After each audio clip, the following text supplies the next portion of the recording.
Hey, what's going on? You know who it is. You know what it is. All right, you guys, peak game. All right, so allegedly Jake Paul or some of his representatives is implied that Tank basically shamefully ducked the rematch with Lamont Roach basically to pursue this fight. So, you know, at the end of the day, people were ripping Tank to shreds. And I guess to a certain degree, Jake Paul is trying to clean it up by saying, hey, we just giving Tank an opportunity. Hey, we really didn't want to pursue this fight. We were trying to fight Anthony Joshua. So basically, you know, Tank is the next best option. Okay. Well, I mean, if you believe that, then, you know, more power to you. But I'm just going to keep it a bean. I don't believe it. I believe this was part of the plan. I believe they needed to find a way to revisit this. Because at the end of the day, Tank looked like shit versus Lamont Roach. So it just would have been a bad look for him to announce a fight with, you know, Jake Paul after how bad he looked versus Lamont Roach.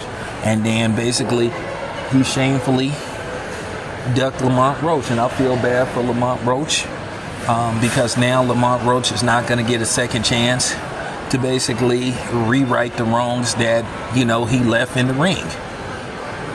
To where he could have had an opportunity to basically beat Tank more decisively in a rematch. But, you know, Tank doesn't want that. A lot of people are calling Tank what he's acting like, a flat-out coward and a duck. You know? But according to Jake Paul's team, that Tank is the one that relentlessly went after this rematch. And he's going against Al.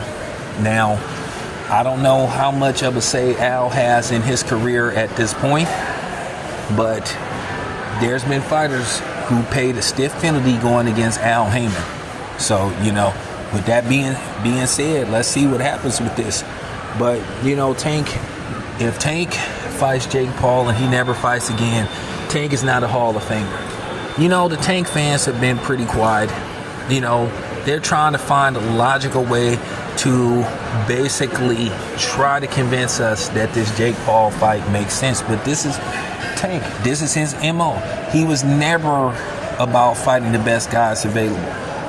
I don't think I ever remember Tank saying when his career was over, he wanted to be known as one of the best that ever did it. But he's doing interviews saying that he want to make max amount of money possible. So, you know, with that being said, this is what he's trying to do. Basically, he knows a Jake Paul fight based off the ratings Jake Paul did with Mike Tyson. 60 million people tuned in to watch that fight. He figured, hey, we may not be able to get those type of numbers, but if we can get 30 million people to watch, hell, it's still a win-win. And we know Netflix is going to pay top dollar for a fight like this. You know, Netflix really don't like to disclose the exact amount. They just throw ballpark figures out there. So, you know, they could be off, you know, give or take 5 million. So you never know.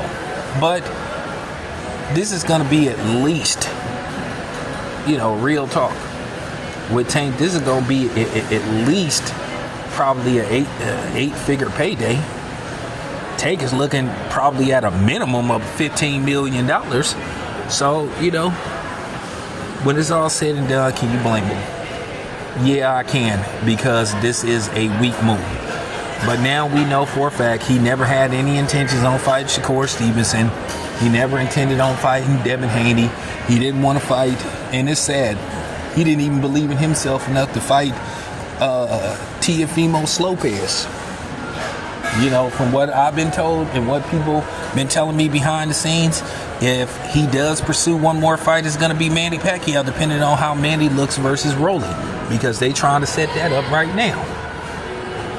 You know, if Manny looks good versus Rolly, if Manny finds a way to beat Rolly, and God forbid he knocks him out, then, you know, then we talking about Tank versus Manny Pacquiao basically at a catch weight.